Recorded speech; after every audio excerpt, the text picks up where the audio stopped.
एक कथा आती है एक ब्राह्मण की। किसी गांव में रहा करते थे, पुरोहिती का काम करते थे। एक दिन यजमान के यहाँ पूजा करा के लौटते वक्त उन्होंने रास्ते में देखा कि एक मालिन एक और बैठी साग बेच रही है। बहुत भीड़ लगी हुई है, कोई साग तुलवा रहा है, कोई मोल भाव कर रहा है। पंडित जी रोज उसी रास्ते से आते जाते और उस मालिन को देखते। एक दिन किसी जान पहचान के व्यक्ति को साग खरीदते देखकर वे भी वहीं पर खड़े हो गए। उन्होंने देखा कि साग वाली मालिन के पास एक पत्थर का बाट सा था और उसी बाट से वह एक सेर को एक सेर, 5 सेर को 5 सेर तोल रही है और सब सही तुल भी रहा है। एक ही बाट है और जितना भी तोलो उतना ही तुल जाता है बिल्कुल। पंडित जी बड़े आश्चर्य में पड़ गए, ये क्या चमत्कार है। उन्होंने साग वाली मालिन से पूछा कि तुम एक ही पत्थर के बाट से सब कुछ कैसे सही तोल लेती हो? क्या इसका वजन बिल्कुल ठीक उतरता है? पंडित जी के परिचित व्यक्ति ने पंडित जी से कहा कि हाँ पंडित जी, ऐसा ही है। जो भी यह तोलती है वो बिल्कुल सही उतरता है और यह बड़े अचरज की बात है। हमने कई बार इसके लिए हुए साग को दूसरी जगह तोलवाया, लेकिन वजन बिल्कुल ठीक निकला। पंडित जी ने कुछ रुककर साग वाली मालिन से कहा, बेटी ये पत्थर मुझे दे दोगी क्या? साग वाली मालिन बोली, नहीं बाबा जी, मैं नहीं दूंगी। ये पत्थर मैंने बड़ी मुश्किल से पाया है। मेरे सेर आधा सेर के बाट खो जाते तो घर पर जाकर मेरे माँ और भाई मुझे मारते थे। 3 वर्ष पहले की बात है, मेरे सारे बाट खो गए। घर पर गई तो मेरी माँ और भाई ने मुझे बहुत मारा। मैं रोती रोती घाट पर आकर बैठ गई और मन ही मन अपने भगवान को पुकारने लगी। इतने में ही मेरा पैर एक पत्थर पर लगा। मैंने उस पत्थर को उठाकर ठाकुर जी से कहा कि महाराज, मुझे तोलना नहीं आता, मैं अनपढ़ गंवार हूँ, एक मालिन हूँ। आप कुछ ऐसी कृपा करें कि जितना भी तोल हो इससे पूरा तुल जाए और सारे तोल इस एक ही बाट से पूरे हो जाएं। बस पंडित जी, तब से मैं इसको ही रखती हूँ। अब मुझे अलग अलग बट्टों की ज़रूरत नहीं पड़ती। इससे मेरा सारा काम हो जाता है। तो पंडित जी बताओ, यह मैं आपको कैसे दे दूँ? ये तो मेरे काम की चीज़ है। अब पंडित जी उसको लालच देने लगे कि मैं इसके तुम्हें बहुत सारे रुपए दूंगा। अब साग वाली मालिन बोली, कितने पैसे दोगे पंडित जी? क्या वृंदावन आने जाने का किराया भी दोगे, सारा खर्चा भी दोगे? सब लोग वृंदावन जाते हैं पर मैं नहीं जा सकती। अब पंडित जी ने पूछा, तुम्हारा कितने रुपए में काम चल जाएगा, मुझे बताओ। अब साग वाली मालिन बोली, पंडित जी पूरे 300 रुपये चाहिए मुझे वृंदावन आने जाने के लिए। अब पंडित जी बोले, अच्छा बेटी, पर बताओ तुम इस शिला को रखती कहाँ पर हो? अब साग वाली मालिन बोली, बाबा इसी टोकरी में रखती हूँ, और कहाँ रखूँगी, मुझे रोज़ चाहिए होता है। मैं इधर उधर कहीं रख दूँगी तो मुझसे खो जाएगा। अब पंडित जी घर आ गए और चुपचाप बैठे रहे। पंडिताइन ने पूछा, आज उदास क्यों बैठे हो और आने में भी देर लगा दी आज तो आपने? अब पंडित जी बोले, मेरा मन खराब हो गया, मुझे 300 रुपये की बहुत सख्त ज़रूरत है। अब पंडिताइन बोले, इसमें कौन सी बड़ी बात है, आपने ही तो मेरे लिए गहने बनवाए थे। अगर बहुत ज़्यादा ज़रूरत है तो वह गहने ले जाइए आप। दूसरे दिन साग वाली के पास जाकर पंडित जी ने रुपए गिन दिए और बदले में उस शिला को ले लिया। गंगा जी पर गए नहाने, उस शिला को अच्छी तरह से धोया और फिर नहा धोकर घर आ गए। इधर पीछे से एक छोटा सा बालक आकर ब्राह्मणी से बोल गया। क्या बोला कि पंडिताइन जी, तुम्हारे घर में ठाकुर जी आ रहे हैं, जरा घर को अच्छी तरह से झाड़ बुहार कर साफ कर लो। अब वो सीधी सादी पंडिताइन, उसने घर साफ करके उसमें पूजा की सामग्री सजा दी। अब जब पंडित जी आए तो उन्हें देखकर बड़ा आश्चर्य हुआ।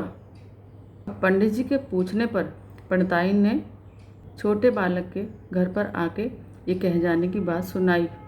यह सुनकर तो पंडित जी आश्चर्य में पड़ गए। अब पंडित जी ने उस शिला को सिंहासन पर पधराया और उसकी पूजा करी और फिर उसे ऊपर वाले आले में धर दिया। रात को सपने में भगवान ने उनसे आकर कहा कि तू मुझे वहीं पर लौटा कर आ जहाँ से तू लेकर आया, वरना तेरा भला नहीं होगा, तेरा सर्वनाश हो जाएगा। अब पंडित जी बोले, जो कुछ भी है पर मैं इसको लौटाऊंगा नहीं। और पंडित जी जो कुछ भी फूल पत्ते उनको मिलते उसी से उस शिला की पूजा कर लेते। 2-4 दिनों के बाद फिर भगवान सपने में आए और बोले, तू मुझे कहीं फेंका, नहीं तो तेरा लड़का मर जाएगा। अब पंडित जी बोले मर जाने दे, पर मैं तुम्हें नहीं फेंकूंगा। 1 महीना भी नहीं हुआ था शालिग्राम शिला को घर में आए कि ब्राह्मण का पुत्र मर गया।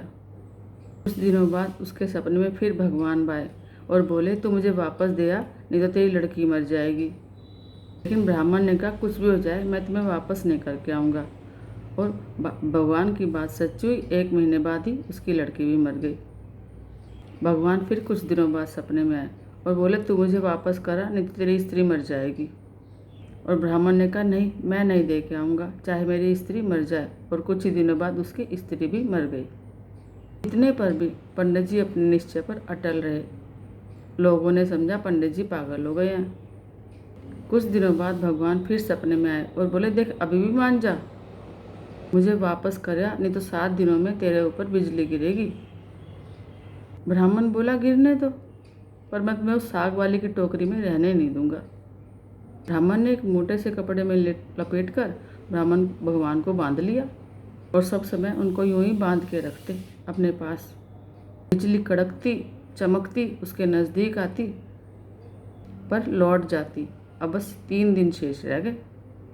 एक दिन ब्राह्मण गंगा घाट पर संध्या पूजा कर रहे थे कि 2 सुंदर बालक वहां पर आए और जल में कूद गए ब्राह्मण के सामने ही। उनमें से एक था काला और एक था गोरा और उनके सिर पर कीचड़ भी लगा हुआ था।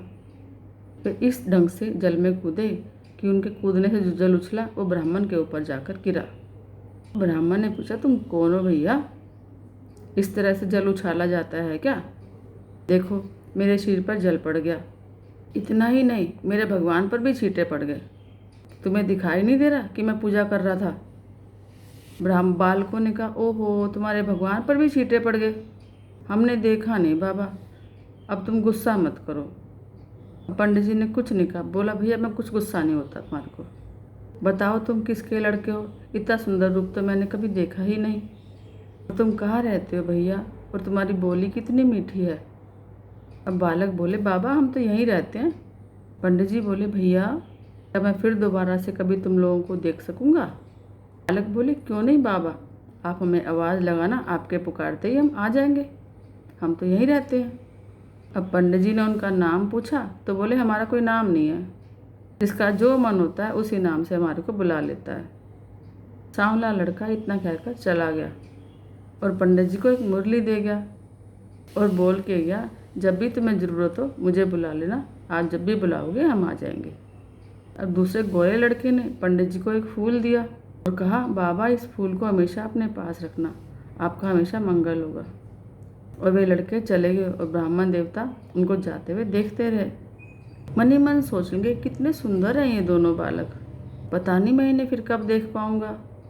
ब्राह्मण ने फूल देखकर सोचा कि फूल तो बहुत बढ़िया है, पर मैं इसको रखूंगा कहाँ? सुगंध तो इसमें से बहुत अच्छी आ रही है। अब घर में इसको मैं कहाँ रखूंगा और करूंगा क्या इस फूल का मैं? इससे तो अच्छा जाकर मैं राजा को दे आऊँ। और पंडित जी ने फूल जाकर राजा को दे दिया। राजा बड़े प्रसन्न हुए। उन्होंने वह फूल महल में ले जाकर अपनी रानी को दे दिया। इतने में ही छोटी रानी आई, क्योंकि फूल तो बड़ी रानी को दिया था। बोली मुझे भी ऐसा फूल ला कर दो, नहीं तो मैं डूब के मर जाऊंगी। अब राजा दरबार में आए और सिपाहियों को भेजा कि जाकर उस पंडित जी को खोज कर लाओ, कहाँ है वो पंडित जी। अब सिपाही ढूंढने निकले। ढूंढते ढूंढते देखा कि ब्राह्मण तो सिर पर शिला को बांधे हुए पेड़ की छाया में बैठे गुनगुना रहे हैं। वे उनको राजा के पास ले गए और बोले राजा ने आपको बुलाया है। अब राजा ने कहा कि महाराज ऐसा ही एक फूल मुझे और चाहिए। पंडित जी बोले महाराज मेरे पास तो एक ही फूल था, पर मैं कोशिश करता हूँ, अगर मिल जाएगा तो आपको दे दूंगा लाकर। अब ब्राह्मण देवता उस लड़के की खोज में चल गए जिन्होंने उसको फूल दिया था। और फिर उन्हें ध्यान आया, मुझे मुरली देकर गए थे और कहा था कि मुरली बजाओगे ना तो हम आपके पास आ जाएंगे। ब्राह्मण देवता ने झोली में से मुरली निकाली और बजाने लगे और दोनों लड़के तुरंत प्रकट हो गए। उनका इतना सुंदर रूप देखकर ब्राह्मण उन्हें देखते ही रह गए। फिर कुछ देर बाद उन्होंने कहा कि मुझे एक फूल और चाहिए, जैसा फूल आप लोग मुझे देकर गए थे। जो फूल तुमने मुझे दिया था ना वह फूल मैंने राजा को दे दिया और राजा ने एक फूल और मांगा है मुझसे। गोरा बालक बोला फूल तो हमारे पास नहीं है पंडित जी, पर हम तुम्हें ऐसी जगह ले जाएंगे जहाँ पर वैसे फूलों का बगीचा है। तुम अपनी आंखें बंद कर लो। ब्राह्मण ने आंखें बंद कर ली।